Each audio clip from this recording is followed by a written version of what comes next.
Ke Agency for Sustainable Development Initiative AFSDI kabadai ketanat terekam jangka khasi jantia Presbyterian Sinat sebni haringkat ke jingya terelang bat ketanat social welfare ke sarkar jela kalarai ban pelong biang ya ke Shillong Run 10 km 2015 haka arpu terik menta ubnai kapan sedang naduk kapor hinyo buji men step habai keren berkilat patai kubor Reverend E.T. Solaya ulai itu pakajing tumu bakong san jangka ni ke Shillong Run kalong ban penmi pisa nakabenta ban ai jingirap ya ki school ki plaseng da kesinat sebni nakabenta ki breu ki badan ke jinglong baper hakamet kini ki school ki kentup ya ke Reverend S. Wellington Children's Home Nong Pending, Reverend America School of Disabled Maulai, Mairang Vidya Jyoti Inclusive School, Sanchnong Mairang bat ke Community Based Rehabilitation Center Mairang. Hagan ni ke jing Yakob yang mare kandan artli ki kerdan kawe ya ki junior bakentup ya ki hybrid bakasal senam syapo bat kisinya khasal senam seneng.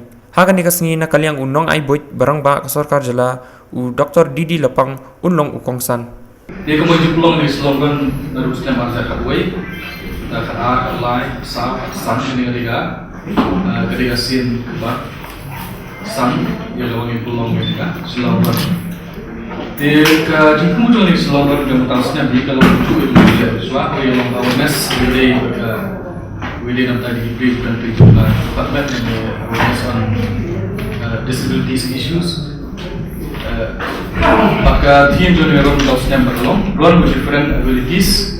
Maka jingmu jadi ron, mereka participate di ron dalam pemilihan dan stream.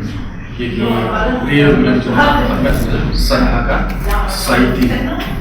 Kungka nagalian jono gaya Agency for Sustainable Development Initiatives ni dan body project kibuli naganta di real dan jono sangat.